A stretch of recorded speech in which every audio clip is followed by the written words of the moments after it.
Hello, everyone, and welcome back to Moving Right Along, a Muppet movie podcast brought to you by toughpigs.com.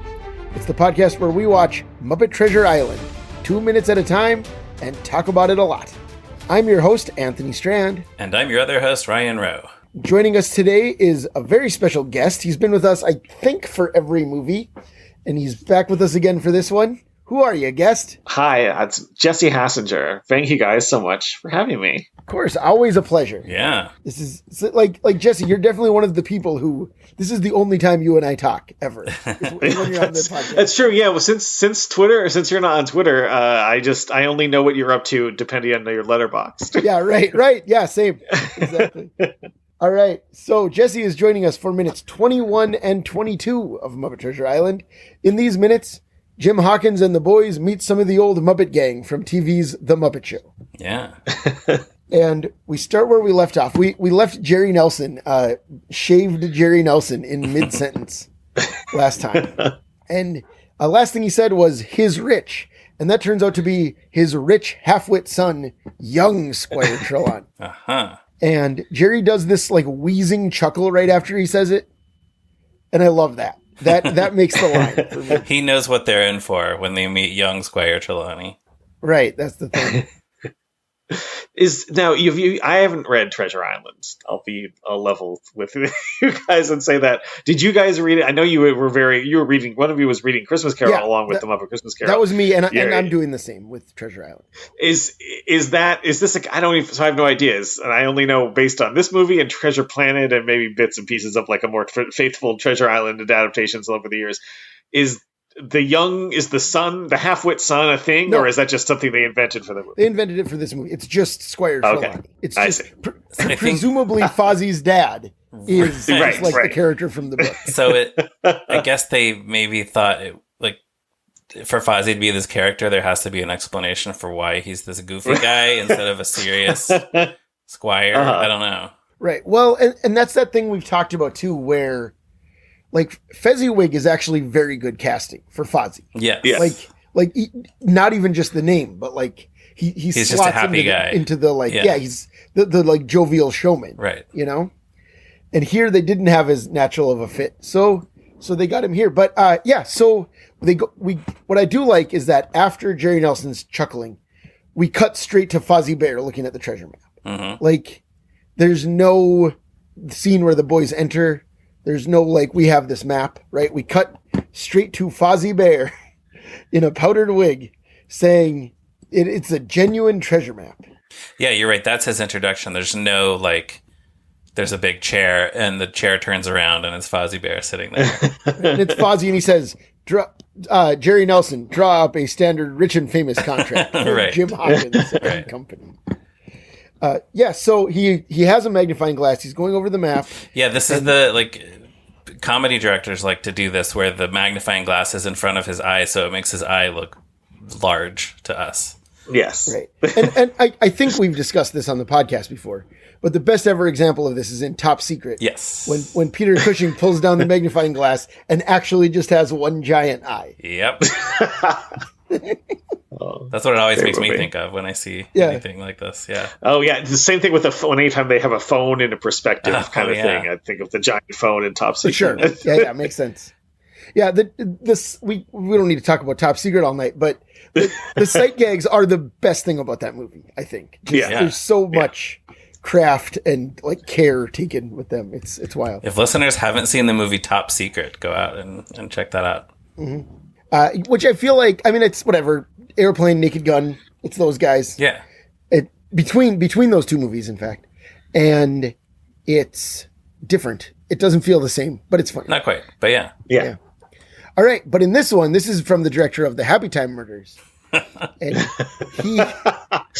Ouch. That's true.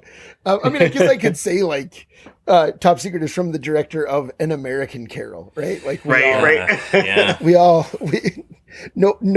Few directors have a spotless record, right? Yeah. Charles Laughton is just about the only one who directed one movie. So anyways, Fozzie says that he knows it's a genuine treasure map, because Mr. Bimbo told him so. And Ryan is frowning. Mr. Bimbo told him so, and Mr. Bimbo lives in his finger. So, yes, the man who lives in Fozzie's finger. So here we go. What do we think about old Mr. Bimbo? To me, not to get too like in the weeds on a silly gag, and sure, I like to see Fozzie being silly and stuff. And like maybe you could even say this makes some kind of meta sense because if it's a weak gag, like then that's pretty Fozzie Bear, I guess. That's true. But it does have a little bit of, and I think this is true of a lot of the gags in the movie, though I do like it, the movie, of course. There are a lot of the gags in it to me feel a little like, okay, that first idea, best idea, I guess. Like, there's not a lot of, you talk about that. It's actually very instructive to talk about Top Secret, if unfair. The sight gags and stuff like, and verbal gags in Top Secret are like very kind of precise. And in this movie, I would not say the same. It's a lot of kind of, I know it's a lot of some of the Muppet Show, standbys worked on this, but it has a little bit, it feels a little creaky. It feels a little musty, like, like I said, kind of first, like, okay, that was the first thing you thought of, and they didn't go back and go, do we have something funnier here than a man lives in my finger? It feels very like kind of, I don't know, like kiddie show, not like a bad kiddie show, even just like kind of a not very good. Even I think they even say in the movie, like, this is a movie for kids, and I think they say that in Christmas Carol too. But like, I just never, not to be like, I hate to be one of the Onion article that a lot of my friends say I am, of the Muppet, the adult male who enjoys the Muppets at a much deeper level. Yeah. But I bristled a little bit when they say, I know it's a different part of the movie, when they say like, oh, well, this is a kid's movie. I'm like, oh, okay, well, I thought the Muppets were like kind of for everybody, not like a kid's movie. Yeah, no, but that finger gag is for a kid's movie. Yeah, when we wrote that scene. Yeah, we talked about that, where my interpretation of that is like, that's the movie telling the parents in the audience that they're wrong if they think it's a kid's movie. Like, we just showed you that it's wrong, that this is not a kid's movie. Sure.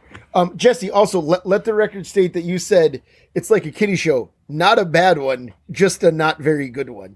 That's how you described it. Not like I don't mean like it's like the Care Bears or whatever, but like it's also not, maybe it's like Muppet Babies versus like the actual Muppet Show. Sure. Yeah, I can see that. How about you, Ryan? Well, what do you think about Mr. Bimbo these days? So I like a lot of jokes in this movie. I've been standing up for a lot of things in this movie.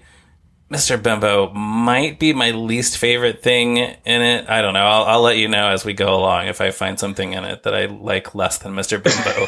But it's not okay. So it has no basis in the book. So there's no, like, it's not motivated in that way, which might help a little bit if it were. But why not? It's not Fozzie. Why not make Squire Trelawney a guy who tells people bad jokes? Or I don't know. It just bears so little resemblance to the Fozzie. Oh, there you go. to Fozzie's character. I don't know. I just don't understand why. I do not understand why, and I don't find it funny. Sure. So I actually went into this thinking like, I gotta be positive. I got to assume the best. Maybe Mr. Bimbo actually is funny. Yeah. And then he said it, and he's been to the moon twice. And I was just like, Fozzie said that, and I'm just like, nope, I'm done. Mr. Bimbo. So I had forgotten about that joke, and I actually laughed at that this time. Oh, is that right? Is that right? Nice. I was like, well, okay, I'll give him that. That one's good. Sure. Well, I do like what Jesse said, that it's like, this is Fozzie being unfunny, and Fozzie is unfunny. And I kind of do like the idea that like some very funny stand-ups are not successful in films because they can't like make a character work. So the idea that this is just like, exactly, that this is just like a bad like film role for Fozzie Bear. I kind of like that more. Actually, it kind of makes me. Huh. Okay. He just flounders when he's not right. When he doesn't have the microphone. Right, he could be doing the banana sketch, but instead he's stuck with this material, Mr. Bimbo. He could be telling everybody jokes on the ship, and I don't know, anything. Yeah. But this is like the character of Fozzie is sort of adrift for a few years after this. And this really set him off. It's like they just forgot who Fozzie had been, and it's like, let's just make him really, really stupid. Well, I'm sure it doesn't help that this is also like this is Frank Oz is being less involved and all that. Like all the really the main who I think of as the main Muppets besides Gonzo are kind of like in this movie and kind of beyond this movie, sort of not. I mean, I wouldn't say I don't have the problem that I think a lot of people do in terms of like, oh, it's not right. Kermit's not quite right or whatever. It's just that they're not really the main characters in these things for a while. Right. And you can kind of feel that it feels a little rustier when they do bring them out for the 5 minutes or 10 minutes that some of them get in these movies. Right. And I'm not sure if we've talked about this on the show yet, but Kevin Clash performed both Fozzie and Piggy on set for most of this movie. Like, we know Frank Oz was there sometimes, but a lot of both of those characters was Kevin Clash, and then Frank dubbed the voice later. Right. Yeah. And we should note, though, I know this is on the DVD commentary with Brian Henson. I think Kirk Thatcher has talked about this in interviews also, that Frank Oz initially, I guess on reading the script, said that Mr. Bimbo would never work. He didn't get it. He didn't understand why it was funny. And then they say that by the end of the production, Frank said that Mr. Bimbo was one of his favorite jokes. So by the end of production, Frank had collected paychecks. Yes. Yes. I think that's what happened. That did happen. I wish it lined up better so you could say, oh, well, after he spent some time working with Marlon Brando on the score, he just needed a laugh, but that's much later. Yeah, this was actually right after Indian in the Cupboard for Frank, which is that was a really grueling production. There was no, that's true. Not a lot of levity in that one. It's true. Yeah, strange picture. All right. So what else happens? Then we hear a loud crash, and our old pal Beaker flies through the room like an arrow and gets pinned to the wall. He must have a very pointy head. Yes. Which I like that. I think that's funny. I really enjoy that. It's a great entrance. Great entrance for Beaker. Yeah, and in the previous movie, Bunsen and Beaker were just kind of normal people. Just doing this like they were just collecting money for the poor. They didn't really have a lot to do.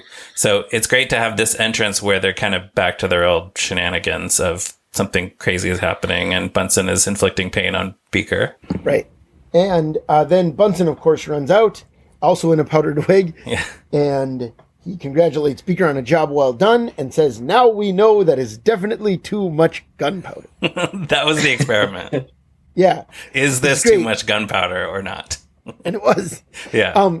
Bunsen and Beaker look great. Like, we've talked about the costumes. We've talked about Polly Smith, right? Yeah. And but I think their outfits look so great in this. Yeah. I don't think Palisades ever got around to them, right? I think Sam was the only one of the regular action figures, right? I think that's right. Yeah. There was Sam and there was Ghost Sam, who was like all white. Right, with seaweed and yeah. Yeah, they should have made all of them. I think people would buy those. Right. I had no idea they even went as far as Muppet Treasure. I had no idea there were Muppet Treasure Island figures at all. I'm impressed that there was a Sam one or two. Yeah. Well, but they also did. Am I wrong? Did they do Clueless Morgan and some of those guys? Am I misremembering? I don't remember. I guess not. It looks like it was rumored to be. Yeah, there were a lot of rumors before Palisades just up and went out of business. There were a lot of like, this might be coming in wave 39, or Right. Yeah. So Benjamin a Gun was announced, and then it didn't happen. Too bad. And Clueless Morgan was rumored for Series 13, which never happened. Yeah, I mean, people love that guy. So they made 9 waves of the action figures. There you go. And then I also wanted to mention Bunsen is holding, I don't know what it is exactly. It's a stick that's on fire that he just used to light whatever caused the explosion. So I've just been kind of noticing how often Muppets are either handling or in the immediate vicinity of fire in this movie, and it is happening a lot. It's a lot. It really is. Yeah. And then Fozzie introduces them to Jim and Gonzo and Rizzo as Dr. Livesey and his assistant Beaker. And he calls them Chappies. Yes, he does. He actually leans over to them and says, "That's Chappie."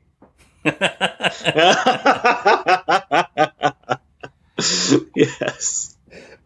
Do we think everybody knows that reference? I'll put a link in the show notes. Sure.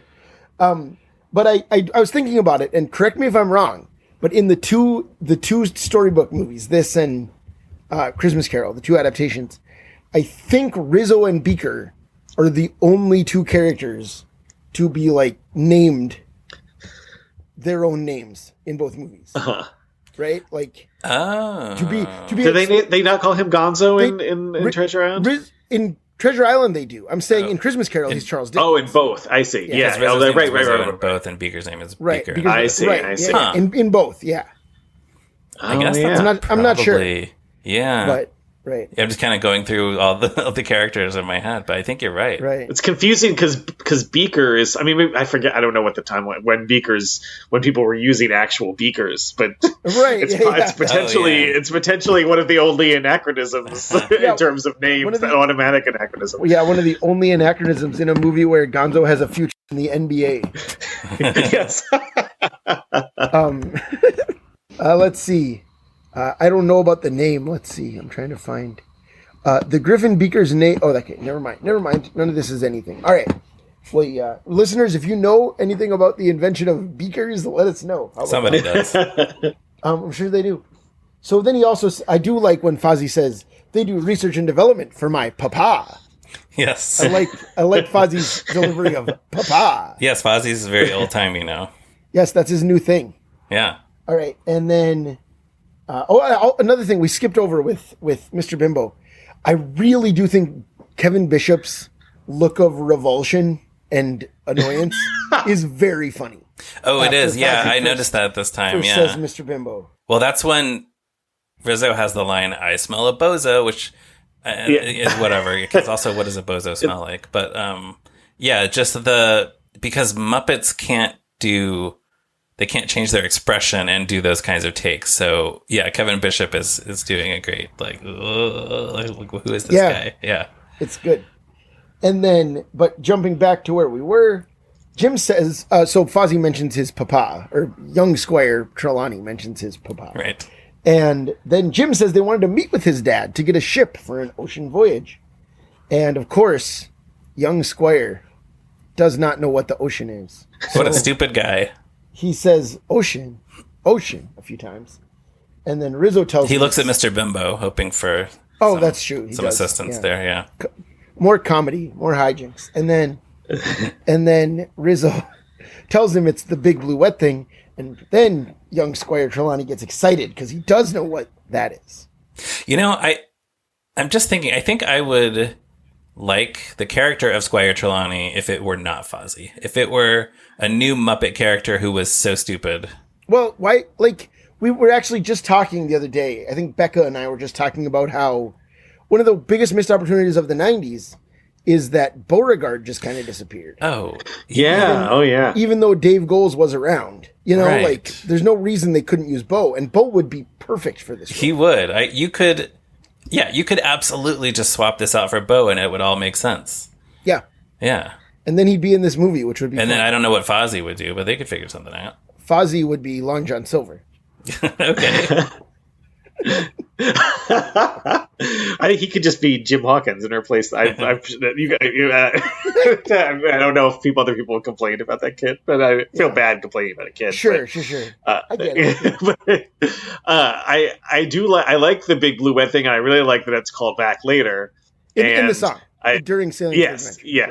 Yes, and also I also like it now more because it reminds me of, I think, a better version of that joke. Where the Arrested Development joke, I think it's I want to say it's from the pilot, or maybe it's from, I don't know if it's in the first one or the last one of the first season or something, where there's a thing about Buster having the Buster played by what's his name from Veep, Tony Hale, having taken some courses in cartography or sailing or something, but not knowing that the blue on the map is water. Yeah, right. Yeah.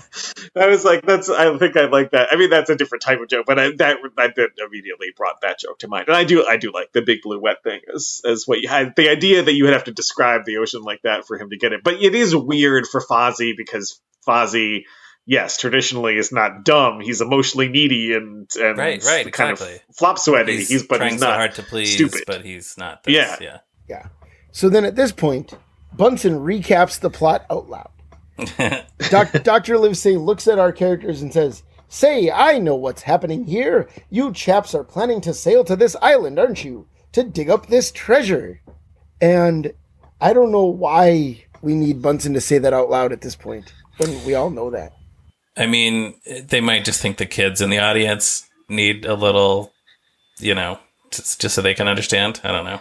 It seemed to me like the idea was to make sure that Fozzie's character knows that, but I didn't know why he needed to know that. I guess to explain, because he's already seems excited about it before they explain it.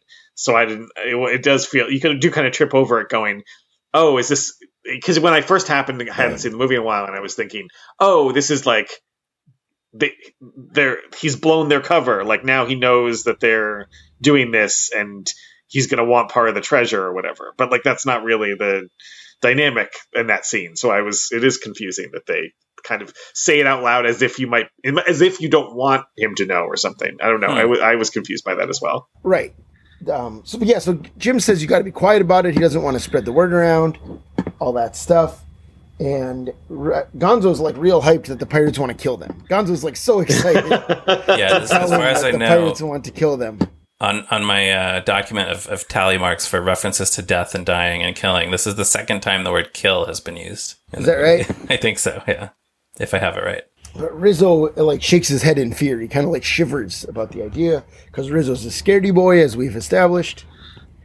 And then young Squire, though, he wants to use one of his daddy's boats and personally finance the voyage himself. Because, as he says, what are rich half-wit sons for? Which is kind of cute. Yeah. I don't know if it's funny, but it's cute. There's also Fozzie going, "Pirates, eh?"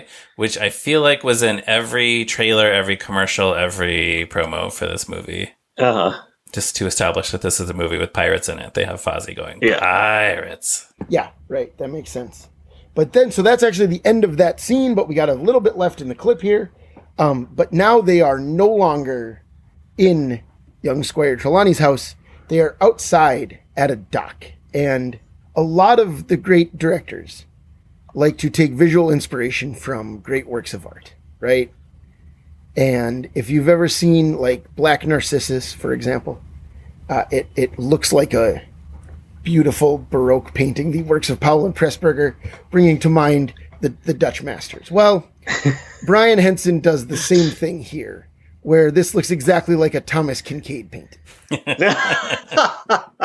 Oh, man. Because... Do you think any middle-aged church-going ladies have this frame, this shot on their wall in their living room? I hope so. I really do hope so.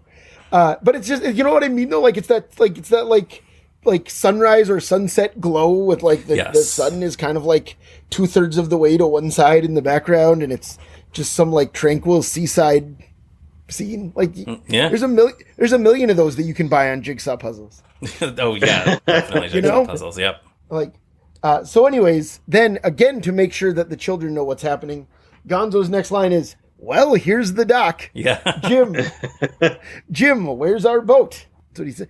Which feels so like, I don't know that I can't remember. Do we see him say it? I think it's ADR stuff. I think it's all kind of, there's a lot happening and a lot of background characters running around. So my guess is that like they watched the footage and then were like, we need to establish what this place is for the children, you know? Yeah.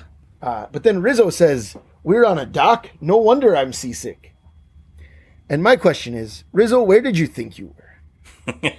Like, they had to get there somehow, right? Like, and that I tripped over at that because I was sort of like, but a dock, I mean, I don't know. Do you get seasick on a dock? Right. Rizzo does. I just like, I get that there could be someone, it sounds so like dorky to like pick apart the joke, but like, I was sort of like, is it supposed to be the incongruity of like, you're already getting seasick because you're on a dock, but the way it's phrased makes it weird. but it's just kind of a weak joke. Again, it kind of feels like that's your first line, and then you gotta revise those to make the joke better. I mean, this might even be an ad lib, but yeah, I think the idea is he's so prone to seasickness that he gets seasick just being on a dock, just looking at the water. Yeah. I just feel like that could get communicated in a more clear. I don't know. It's not the best phrased joke, I would say. Right. Yeah. But then finally we hear Fozzie's voice again. Young Squire Trelawney is at the dock too, and he says, "Ahoy!"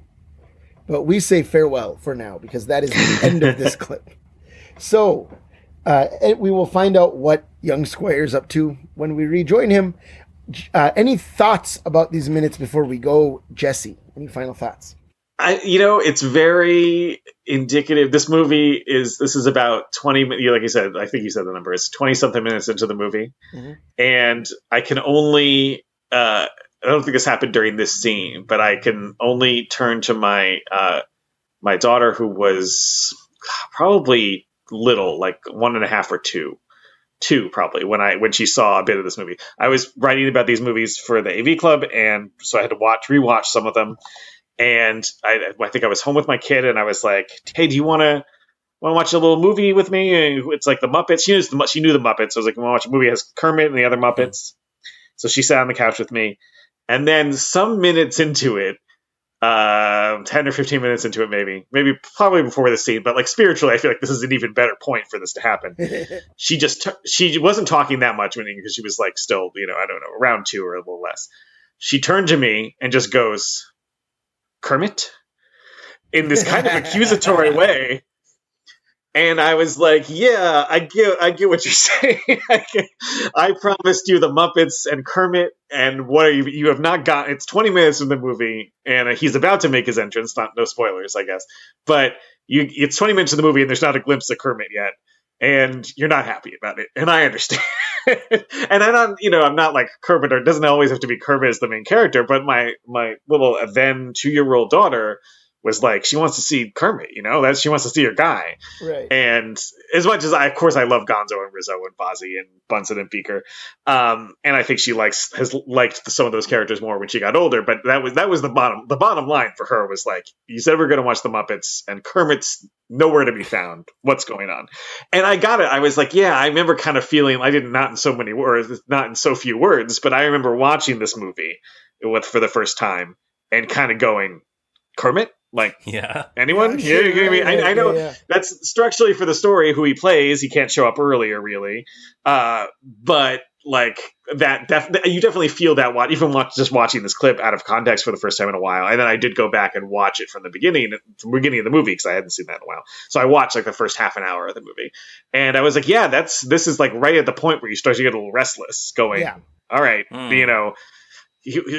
for me anyway, it was like, yeah, Gonzo and Rizzo, they've been doing shtick like nonstop for 20 minutes, and you get Fozzie not really being Fozzie, and you haven't had Piggy yet either, and there's no, so Bunsen and Beaker, I will say, like that little bit, even though it doesn't really kind of go as far as I would like, it does. It's kind of the bright side of something I like about this movie. In general, like I feel like this movie is sort of I like think of the storybook ones as being sort of like, what if there was like this a sketch on the Muppet Show like was given like a ton of money and like able to just go on for 85 minutes. Yeah. And I kind of like something they can't really do in Christmas Carol and can do here a little bit, and I really get a kick out of, is have like people come on and do their Muppet Show thing. Like they can't, like you said, Ryan, like Bunsen and Beaker are the guys collecting for the poor in Christmas Carol. And that's a cute use of them, and it makes sense to slot them in that way. Mm-hmm. But here, that they're able to walk on and do it's a very tiny bit, because you don't even really see the lab or anything like that. You kind of want to see their R&D lab, right? You don't really just walk in and you don't get to see it.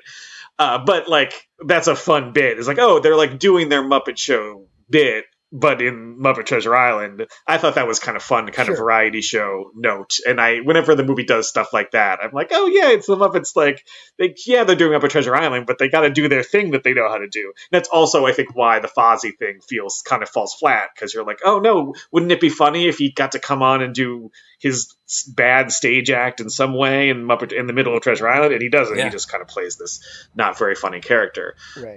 But yeah, that's sort of the good and the bad of the movie in one little 2-minute slice. Sure. Ryan, any final thoughts?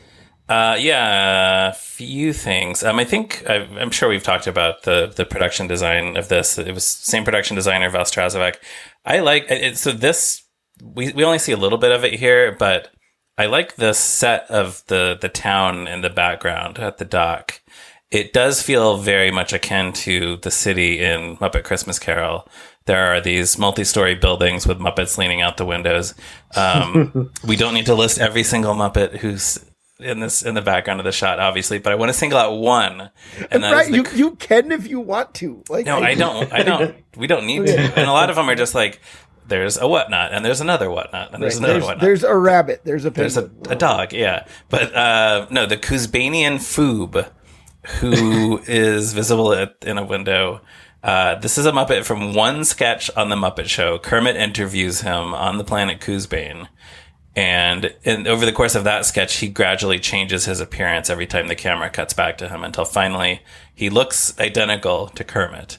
And I feel like you don't see him used as a background Muppet often. There's a lot of weird monsters and things that do get used a lot, but it's just fun to see the Kuzbanian Foob in the background of this shot.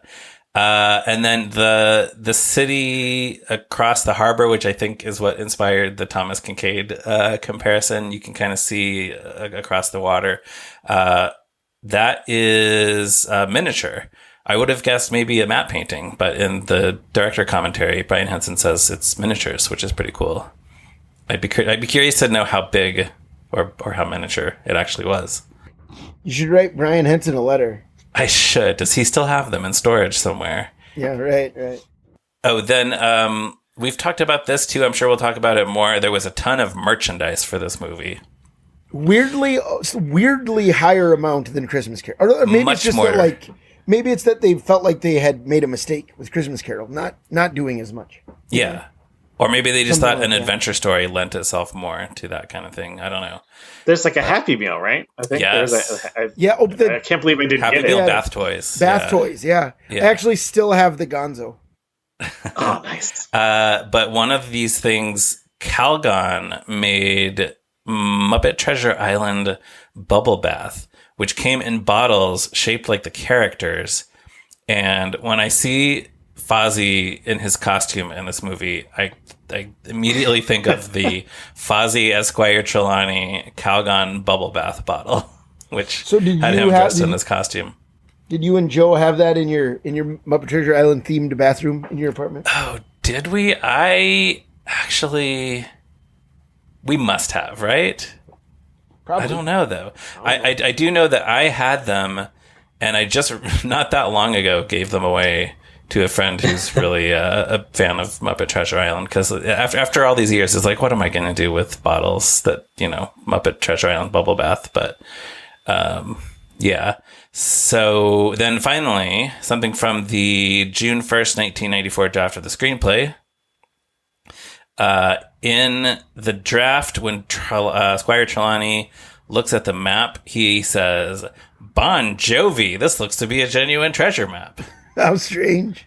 I don't know. Yeah. I Googled to see, does the name Bon Jovi mean something? Is it like by Jove? I mean, it's supposed to sound like by Jove, I think, yeah. But Fozzie's dumb, so he says Bon Jovi instead. Yeah. But also, I mean, it fits in with, like we talked about, the NBA thing, the Star Trek thing. Like, there are lines in this movie that are just like, recognize this? That's a joke. Yeah. And then instead of I smell a bozo, Rizzo says they call him Coco because he's the biggest nut of all. Huh. That sounds again like a reference to something, but I don't think it is. It's like he's just because of coconuts. So you know that I do not mean this as a compliment, but that sounds like such a Bob Hope joke. Like it's so easy to imagine him saying that to Bing Crosby. In a road movie. Looking at the camera and they call him Coco because he's the biggest nut of all. Yeah. Right. So I'm also I'm I shouldn't be surprised because this is how screenplays work, but like, I was just saying, oh yeah, this all kind of sounds like first draft. I'm delighted and kind of appalled to find out there were earlier worse drafts. Yeah. So do you think I Smell a Bozo is an improvement? I guess it's easier to grasp. Coco makes you kind of just stop and think and get distracted trying to figure out what it means. I love the word bozo, so I'm always going to prefer that. Yeah. Yeah. Also, listeners may remember that in this draft, Dr. Livesey and Beaker are seen earlier at the Admiral Benbow Inn. So in this scene, Dr. Livesey tells our three friends that they were there for the fire, and then Gonzo asks if everyone was okay. Dr. Livesey says, Mrs. Blivridge, good lady, survived with only minor blisters. So they let us know that she's all right. I guess in the movie, do they do how does she do that thing again? Yeah. No, not here. Oh, they should have. Yeah. But because in the real movie, we just see her fighting off pirates and we assume that she's going to be all right. Right. She says, like, I'll be fine, boys. Yeah. So there you go. That's enough. They just leave it there. And then finally, in the draft, this whole group of characters from this scene is seen heading off to a small boat that's going to take them to the ship, which seems like a little bit more like just get to the ship. And in this scene, Jim is sad because he thinks Captain Smollett, who was also at the inn in this draft of the screenplay, Jim thinks Captain Smollett died in the fire at the inn. So, which your daughter would have enjoyed that, Jesse, because he would have. Yeah, you're gonna get a little bit of Kermit for him to then be hopefully potentially killed. Yeah. that would have made her feel much better. So but I mean, I can see not only introducing Kermit earlier, but then introduce a little bit of suspense. Like, is Kermit okay? Yeah. Yes, is Kermit dead? Did we kill Kermit? Is Kermit dead? Like for that split second in Muppets Take Manhattan when he gets hit by the car, and for a second you're just wondering, oh, is this the one where Kermit dies? Kermit does die in Muppets Take Manhattan. You're thinking of Philip Phil. It's a different guy. Oh, right. Yeah. New guy. Yeah, different guy. At that point, Philip Phil is introduced in a hospital bed. So, yes, that's all I have. The Kermit you knew was dead. Right, yeah. It's like a real Paul McCartney situation. Oh. And so now it's time for me to once again open up the strange case of Dr. Jekyll and Mr. Hyde. Because this scene basically happens in the book. Jim takes the captain's stuff, Billy Bones' sea chest, to Dr. Livesey and Squire Trelawney, where they find a book chronicling Flint's pirate voyage and also a treasure map, and then they talk about that. Like, that's how it goes. They don't, as I said, they don't find the map until they get there. Is the book called Treasure Island? Is the book in the book that they find? Yeah. No, I don't think so. It just says like a hardbound, like a. I can't. Do you want me to look it up? It's just like a collection of ship's logs or something. Yeah. It's like a bound book of journals, basically. Sure. And then there's a lot of stuff about how Squire Trelawney is going to go ahead to ready the Hispaniola, like he's getting the ship ready, and he tells Jim to wait. So you know how novels are paced differently from movies? There's a lot of stuff about like Jim just kind of hanging out. Like wait, they like set him up with a room and he just like waits for a while, and then he's gonna go to the ship, and we'll find out about that later, I suppose. Just get to the ship, people. Right? That's what dear Robert Louis Stevenson. Just get to the ship. Yeah. Just get to the ship. Yeah. All right, so then before we go, Jesse, we have 2 questions we're asking all of our guests this year. First one is, what is your history with Muppet Treasure Island? Yeah, I feel like I have a good answer to this one. This movie came out in February of 1996, if I recall correctly. You are correct. It's also, side note, crazy that like 2 weeks later, Muppets Tonight premiered. What a time to be alive. Yeah. No, Muppet movie in the theaters. Yeah. I'm trying to think, the last time that must have happened, there was like, what, Great Muppet Caper, where the show was on and the Caper came out, theater? The summer right after the show ended. Yeah, so... Oh, okay, so this is really... Yeah. Maybe potentially the first time since the first movie that was really happening, because I'm sure plenty of theaters were still playing it in early March. I was a 15-year-old boy, and had seen all of them I'd only seen the Manhattan and Christmas Carol in the theaters, but I was a huge Muppet fan as a kid. And I was 15 when this movie came out, and I have a really strong memory of going to see it because, I think I still saw like the Disney movies and a lot of kids movies and stuff when I was this age because I wanted to usually, and I would then take my sister, who's a bit younger, 7 years younger than I am, to go see this kind of thing. I don't know that she would have been that interested. She was not like a big Muppets person. But this was like the first movie I saw with a couple, well, at least one, became a guy who became a good friend of mine in high school. And I'd known for a few years, but I was maybe not that close with, didn't really know if we were friends. And this was a kind of an early outing with like a group of friends who sort of became my closest high school friends. And I don't remember how it was that I knew that a bunch of us are going to go see Muppet Treasure Island. But there was like a range of people, like from, one of my kid who's already one of my best friends, and a guy I had lunch with every day, and this other guy who I knew who, was always sort of like, I don't know if we're friends or not. Uh-huh. I forget who else was there. It may not even have been those exact same people, but these are like, those three guys are like the guys who became like my close high school friends, and like I'm still in touch with today. And it was just like, I was so happy and relieved that, I didn't have a ton of friends in like junior high school or middle school. I had like a few good friends, and just like being like, oh, these guys like want to go see Muppet Treasure Island. Yeah. And are like, Sure. not in an ironic way, and not in a taking your kid sister to see it away, just in a like, oh, there's a Muppet movie out, like we should go see this. Yeah, we like the Muppets. We got to go see the Muppets. And we would go see, like, I feel like there was a big deal about going to see GoldenEye the previous month, or the previous year rather. And then, like, I think, I'm sure some of us went to see Broken Arrow earlier this month. And I remember, I saw, like, as you do.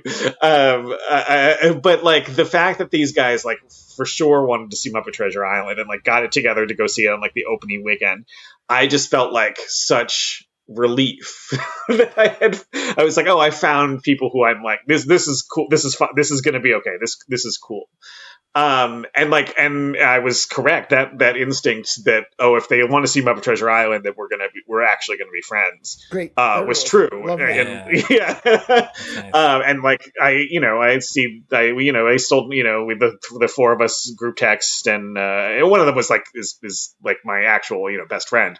But even the other two guys, like, are two of the people from high school I keep in touch with the most. And, I think at least some of us saw Muppets from Space together. And we, did a lot of movie stuff and a lot of dumb stuff. But I was just like, that was a really nice experience, remembering like, oh, okay, this is, I kind of found that was like almost exactly, you could say, the moment where I'm like, okay, I kind of found my people. And like for the last 2 years of high school, it's going to be okay. Like, these guys are your guys. That's great. I think, and a couple girls, but not. It's mostly guys. Sure. That's so it was really heartwarming. nice. And it really is. Yeah, it was. So I've always felt warmly toward the movie because of that, even though I don't remember that much about the experience of actually watching it so much. It's just like, oh, okay, I'm so excited that I found people to go see it with and all. Love that. So then the second question is, where now as an adult do you rank it among the Muppet movies? Yeah, you know what? I don't know if this is a hot take. I have to listen to some of the other folks how people rank it, but I would put it last among the Muppet movies. That's not a hot take. Like, you're okay. I feel like there's like a second wave of nostalgia for the storybook ones, and I feel like everyone goes to Muppets from Space as being the worst one, but I really like Muppets from Space pretty well. It's not like, it doesn't the perfect, I was really excited for it, so it was not the perfect, it was not the Muppet movie of my dreams that I kind of was picturing when I saw the trailer. Right, sure. Sci-fi Muppet movie. I can't wait. Yeah, and it's all about Gonzo, who was always my favorite as a kid. Sure. And weirdly, though Gonzo was my favorite as a kid, I think there's something about Muppet Treasure Island, though I do like it, of course. It's a very charming movie, and I love the puppetry in it, and like I love the craft of it, and it's very fun. But I think over the years, it's kind of separated a little from me from Muppet Christmas Carol, because I think for a long time I would have rated them pretty close together. Sure. But Christmas Carol, I think, has has kind of the advantage of an emotional through line of, that's okay. The Muppets doing this story, and it's not as comedic. Like when I made my Muppet Show kind of Muppet Show sketch going on for 90 minutes analogy, this is probably closer to that aesthetic than the actual Christmas Carol, which is relatively serious for a Muppet movie. It has plenty of funny stuff, of course, but like, because it's a pretty straight telling of the story in a lot of ways, there's a lot of it that's pretty serious, and it's anchored by that Michael Caine performance everyone loves, justifiably. And this one, it just feel that doing that again, even though I enjoy the kind of more Muppet Showy elements of it, like Cabin Fever and all that, lots of good stuff in it. But it feels much more like they're adhering to a formula that was set by Christmas Carol and doing so less effectively. You even have like, instead of Michael Caine, you got Tim Curry, and Tim Curry is great, and he's a lot of fun, but it's not really as revelatory. And the emotional through line from the humans, that sort of, with the kid who plays Jim, I just like, I don't know if I just don't like listening to children sing, but I don't care much for the kid in it. And I'm sure he did his best. It's not, the kid's fault. But I don't have the same emotional attachment that I do to Caine's performance in Christmas Carol. And I don't have the same attachment to the Treasure Island book, for that matter, as I do the Christmas Carol book. So that's probably part of it.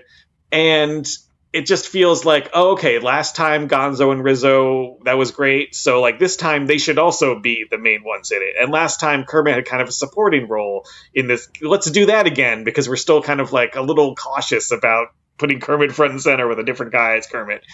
And it's just all those things, like kind of a lot of the beats of it kind of play to me like, this is Christmas Carol warmed over. Yeah. And I think it would be great if they did like a really, really funny version. I think the idea is probably to make it like Christmas Carol, but like more kind of overtly comedic, which would be great. And some of it is funny. But as I was saying about the section we watched, some of the jokes are not the best. It feels a little musty. And it just feels not that fresh. And you could kind of...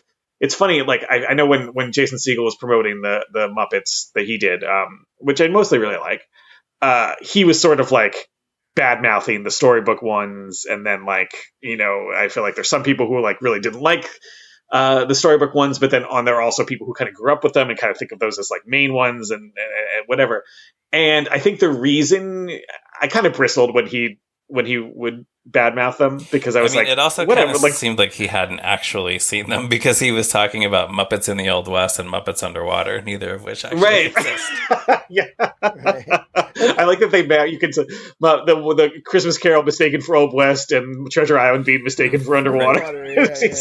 Yeah. So I didn't love him sort of knocking Brian Henson's keeping the Muppets going while after his dad died. See, it seemed a little, that seemed a little cheap to me. But I can see also how going from Christmas Carol to Treasure Island could pretty quickly make you go, this is pretty tired. Even though they only did 2. I mean, like, I know that there's some TV movies like Muppet of Wizard of Oz and stuff like that were kind of more on this pattern. But there's only 2 of them theatrically. But I could still see how this movie could kind of quickly... I wouldn't say sour you on it, but I would say make it feel kind of more played out than it really is. Like I was not particularly, champing at the bit to see a third Muppet story movie after this one. Sure. Even though and like A Christmas Carol, beautiful production design, beautiful, like little, Muppet costumes, great, like, background Muppets and like little, cameos and like just like kind of bits of visual whimsy. And so I can't be mad at it, but if in terms of like what one do I want to watch at any given time, even though I was excited to rewatch it for this, because I was like, I haven't seen it that many times. I've probably only seen it 3 times or something like that, compared to like, God knows how many times I've seen Great Muppet Caper, probably 15 or something like that. Sure. But I always end up watching it and going, oh yeah, that, like, we kind of wish this were a little better. I like the visual detail and a lot of the jokes, and it's fun, but it's not quite as, and I end up thinking of the Simpsons bit about like the Muppets Go Medieval, it was a pretty funny like imitation of that. So yeah, I mean, I do like it, but it is probably my least favorite. It's also striking to me because knowing that Muppets Tonight was happening at the same time. And with my best friend Rob, who I saw, one of the guys I think I saw this one with, we definitely watched Muppets Tonight at his house a bunch and like loved it. And that show felt very fresh to me and like did a nice job of bringing in new Muppets and blending them with the old Muppets and all that.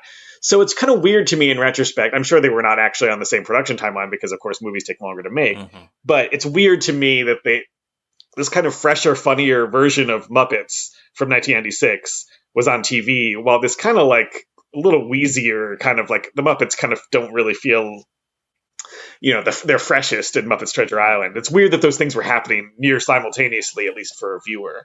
And I think I would have liked more Muppets Tonight energy in Muppet Treasure Island. Sure. Yeah.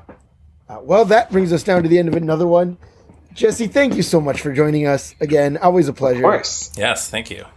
And thank you guys for having me. Listeners, we'll be back next week with another one. But until then, you can check out toughpigs.com on the internet, various social medias. We're all over the place. We're stapling up our flyers on telephone poles. Nice. We're doing all kinds of stuff. You can become a patron on our Patreon page. You can buy our t-shirts on TeePublic. We don't have any Muppet Treasure Island themed t-shirts because yet. Because lack of interest. I think that's right. And you can email us, of course, at movingrightalong@toughpigs.com. You can follow Ryan on Blue Sky at me, Ryan Rowe, and you can follow me on Blue Sky at Durwood Clapper. You can follow Ryan on Letterboxd at Movies Are Neat, and me on Letterboxd at Zeppo Marxist. Jesse, where can our listeners find you and your work? I'm very sorry to say that you could find me on Twitter, which I will not call the other thing. It's Rock Marooned on Twitter. I am on Blue Sky. I just don't really use it that much. I'll start following you guys on Blue Sky and see if it gets me going to say stuff there. Sure. I feel like I just use it for complaining, because I'm like, oh, not that many people are following me here. I can talk on the Blue Sky, which is not what I'm supposed to be doing with it. But yeah, Rock Marooned on Twitter is the best way to find me. Posting about what I've written, you can go to pacemagazine.com or decider.com or occasionally gq.com to find stuff I've written recently. But if I'm being honest, Twitter is the best way to the best shortcut to that. I'm sorry. I'm trying to, I feel like I'm sorry. I'm trying to delete it applies to my whole Twitter presence at this point. Sure. All right. Awesome. And I guess I didn't say it yet. Thank you, as always, to Morgan Davy for designing our logo, our beautiful logo, which you can buy on a t-shirt at our TeePublic store. And I hope you do, because I have one and it looks great. And thank you, listener, for telling everyone you've ever met that your favorite podcast is Moving Right Along. We'll be back next week with another episode. Goodbye. See you on the big bluette thing.